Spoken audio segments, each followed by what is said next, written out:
जय श्री राम, जय राधे श्याम।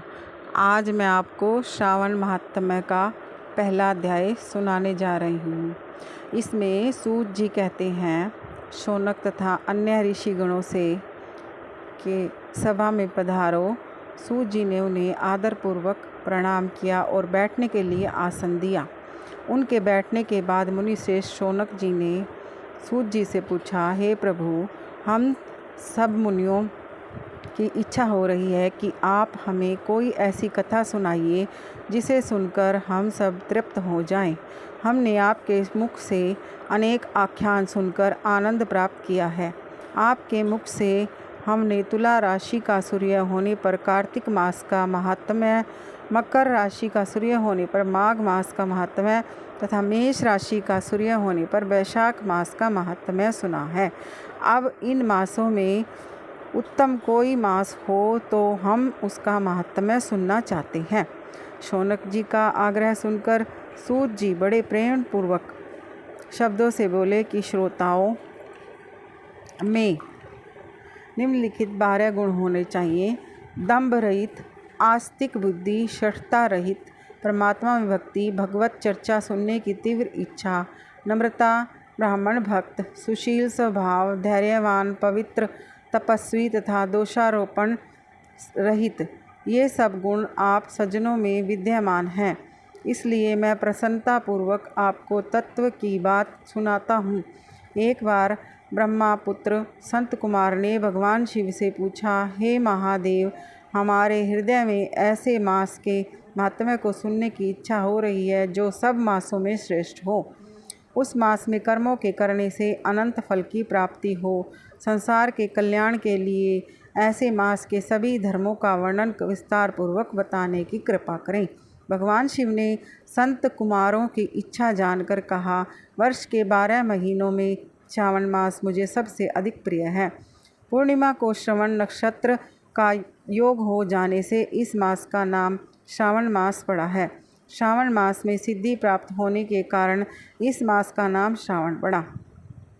आकाश के समान स्वच्छ हो जाने से नभा नाम कहा है। श्रावण मास के फलों को कहने के लिए ब्रह्मा जी हुए, इसका महात्म्य को देखने के लिए इंद्र हुए और भगवान अनंत ने इसके फल को कहने के लिए 2 सहस्त्र जीवा धारण की थी। इसलिए श्रावण मास के धर्मों की गणना करने के लिए पृथ्वी पर किसी में भी सामर्थ्य नहीं है। इस मास की कला को भी अन्य मास प्राप्त नहीं कर सकते। इस मास का कोई भी दिन व्रत शून्य नहीं है। इस मास की सब तिथियां व्रत वाली हैं। संत कुमार बोले, हे महादेव, आपने अभी बताया कि इस मास की प्रत्येक तिथि व्रत वाली है, अतः आप मुझे बताइए कि किस तिथि में कौन सा व्रत रखा जाता है, उस व्रत का अधिकारी कौन है, उसका फल क्या मिलता है तथा उस व्रत को करने की विधि क्या है, किसने इस व्रत को किया है, उसकी उद्यापन विधि क्या है, उसका देवता कौन है, पूज्य कौन है, पूजन सामग्री क्या है, प्रधान पूजन किसका करना है, जागरण विधि क्या है, किस व्रत का क्या समय है। हे प्रभु, आज आप मुझे ये सब बातें कृपा कर विस्तार पूर्वक बताने की कृपा करें।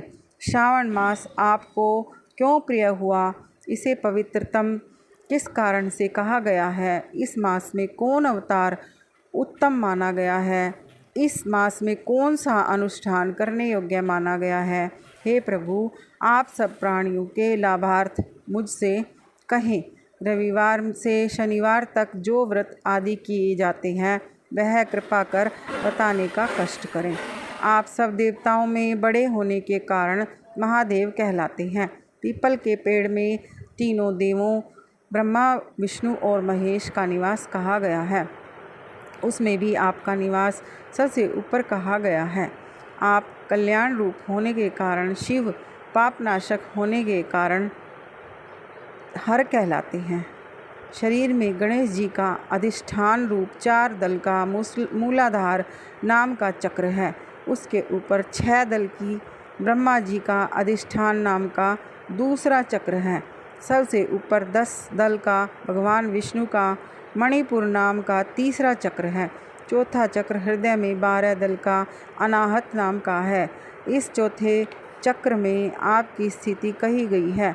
आपका निवास सबसे ऊपर होने के कारण आपको मुख्यतः कहा गया है, इसलिए आपका पूजन करने से पंचायतन का पूजन हो जाता है।